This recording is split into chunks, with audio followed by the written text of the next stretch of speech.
बिस्मिल्लाहिर्रहमानिर्रहीम। PMM पाकिस्तान मुहब्बे वतन movement और मुहब्बे वतन चैनल की जानब से तमाम नाजरीन को अस्सलाम वालेकुम। सबतरीन मौसम में इक़्तिदार परस्तों की हवस भरी चंगारियाँ शोला बनकर मौजूदा सियासी मंजरनामे को गरमा रही हैं और इस पुरतपश माहौल में साबका हुक्मरान और मौजूदा पार्लियामेंटेरियन के वो अराकीन जो आइनी मराद लेकर तमाम मुफलस रियाया और मुआशी ज़िंदानों में असीर ग़ुलामों का लहू गरमा कर ईवान को हिलाना चाहती हैं, जबकि हस्बे ममूल तख्त शाही पे बराजमान हुक्मरान और उनके तमाम नुमाइंदे मशीर व वज़ीर तमाम हुकूमती मराद से मुस्तफ़ीद होकर ये कौम को नवीद दे रहे हैं कि गवर्नेंस बहुत अच्छी हो चुकी है, अवाम खुशहाल हो रही है, यहाँ पर मैशियत मजबूत हो चुकी है, यहाँ पर इंसाफ मिल चुका है, यहाँ पर लोगों को उनके बराबरी के हकूक़ की तरसील में आसानी हो चुकी है।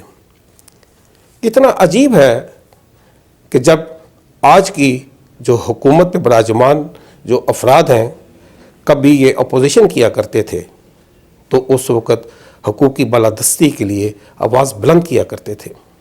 तो उस वक़्त के जो आज की अपोजिशन है, जो उस वक़्त के हुक्मरान थे, शायद वो कौम को यही नबी सुनाया करते थे कि सारे मामलात बिल्कुल ठीक हो चुके हैं, लिहाजा पाकिस्तान में मुफलसी ख़त्म हो चुकी है, कोई अफलास नहीं, हर शख्स तौक़ीर व हुर्मत के साथ बाइज़्ज़त ज़िंदगी को बसर कर रहा है।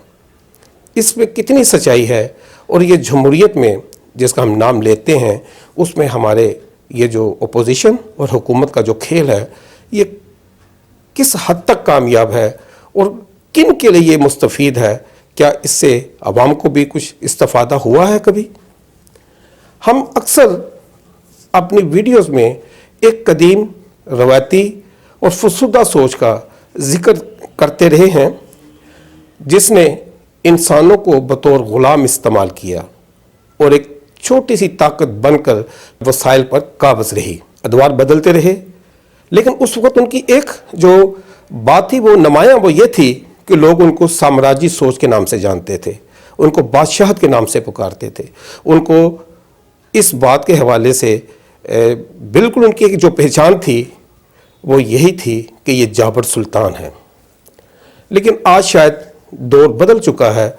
आज एक जमहूरी दौर में सिर्फ जो बदलाव आया है वो यही है कि इसके नकाब में वो तमाम जितने भी सफाकाना, जाबराना, जालमाना डिक्टेटर हैं, वो एक मुनाफिकाना रूप अपना चुके हैं, जो जमहूरियत के नाम पर जमहूरों को ही कुचल रहे हैं, जो अवाम को यहाँ पर उनको ताकत का सरचश्मा तो समझते हैं, लेकिन दरअसल उनको फांसी ज़िंदानों में असीर करके भी वही बैठे हुए हैं। ये भी बात कहूँ तो बड़ा अजीब सा लगता है कि हम जलसों में अक्सर सुनते हैं कि यहाँ पर 22 करोड़ अवाम को जिन लोगों ने गैर इंसानी तकसीम में उसका बंटवारा किया, उसे सूबाई तहस्सुब में तकसीम किया और ज़ात पात में, वही लोग 22 करोड़ को मुत्तहिद होने के लिए अपने साथ मिलाने की जब बात करते हैं तो बड़ा अजीब सा लगता है। कौन सी 22 करोड़ अवाम जिसको इन्होंने मुत्तहिद रखा है, जिनको इन्होंने उनके हकूक़ दिए हैं, जिनको इन्होंने अखुवत और यकजहती पे परवान चढ़ाया है, जिनको इन्होंने मनज़्ज़म किया है। इस निज़ाम जो हमारे मौजूदा दौर में जमहूरियत के नाम पर मसलत है, इसके लिए एक बहुत ही मदब्बर एक सियासी शख्सियत जिसका रशियन पॉलिटिक्स से बड़ा अहम गहरा रिश्ता है, उसका एक मुकालमा आपके आगे रखना चाहते हैं। यूँ तो इसको बहुत सारे अफराद ने अपने सोशल मीडिया पे भी और अपनी जो तहरीरी अल्फाजों में भी इसे बयान किया, लिखा भी, लेकिन ये इस कदर खूबसूरत है कि जो इस निज़ाम की असल हकीकत अयां करता है, इसे बेनकाब करता है। जोसेफ स्टालिन जो 1879 में जॉर्जिया में पैदा हुए, जिनका नाम तो जोसेफ था, लेकिन उन्होंने स्टालिन के नाम से दुनिया में एक मकाम पाया, एक पहचान बनाई। एक मर्तबा वो एक मुर्गे को लेकर पार्लियामेंट में आ गए। उस वक्त की पार्लियामेंट جو ان کی تھی،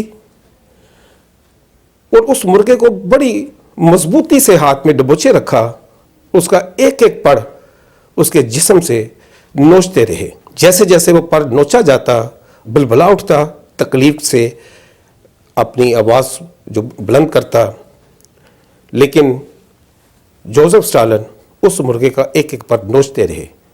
اس کے جسم سے لہو سمٹنا شروع ہو گیا۔ آخر کار اس کے تمام جب پر نوچ لیے گئے تو اس کو زمین پہ پھینک دیا۔ وہ مرغا کرب میں، تکلیف میں، اذیت میں، مدہوشی کے عالم میں تھا، کھڑا تھا اپنے پاؤں پہ۔ تو جوزف اسٹالن نے اپنی جیب سے کچھ دانے نکالے، اور دانے نکالنے کے بعد تھوڑے سے دانے اس مرغے کے آگے پھینکنا شروع کر دیے۔ شاید مرغے کو بھوک لگ رہی تھی، وہ بھوکا تڑپ رہا تھا۔ جیسے ہی اس نے دانوں کو دیکھا، اس نے ان کو چگنا شروع کر دیا۔ اپنی پیٹ کی بھوک مٹانے کے لیے وہ اپنی درد کو بھول گیا، اپنے کرب کو بھول گیا، اپنی اذیت کو اس نے فراموش کر کے اپنے پیٹ کی آگ کو بجھانے کے لیے ان دانوں کو چگنے پہ ہی اکتفا کیا۔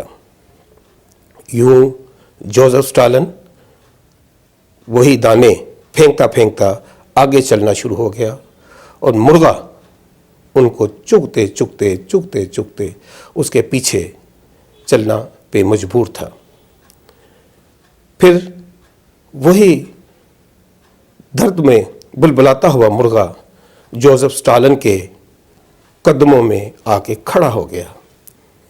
یہاں پر اس کے ایک تاریخی الفاظ ہیں جو اس نظام کو بے نقاب کرتا ہے، جو ان جمہوری منافقانہ نقاب میں جمہوری ڈکٹیٹروں کو بے نقاب کرتا ہے، ان کے چہروں کو عیاں کرتا ہے کہ سرمایہ دارانہ نظام میں عوام اس مرغے کی مانند ہوتی ہے، جہاں پر اس کی خودداری کو نوچ لیا جاتا ہے، جہاں پر ان کی عزت نفس کو نوچ لیا جاتا ہے، ان کو بنیادی حقوق سے محروم کر دیا جاتا ہے، ان کی سوچ کو مفلوج کر دیا جاتا ہے، ان کے شعور کو ختم کر دیا جاتا ہے، ان کو اپاہج بنا دیا جاتا ہے۔ اور پھر اس کے بعد جو ان کے اوپر حکمرانی کرنے والے افراد ہوتے ہیں، وہ تھوڑی سی خوراک دیکھ کر اس کے مسیحا بن جاتے ہیں۔ دوستو، یہ سوچنے والی بات ہے۔ کیا آج کہیں ایسا تو نہیں؟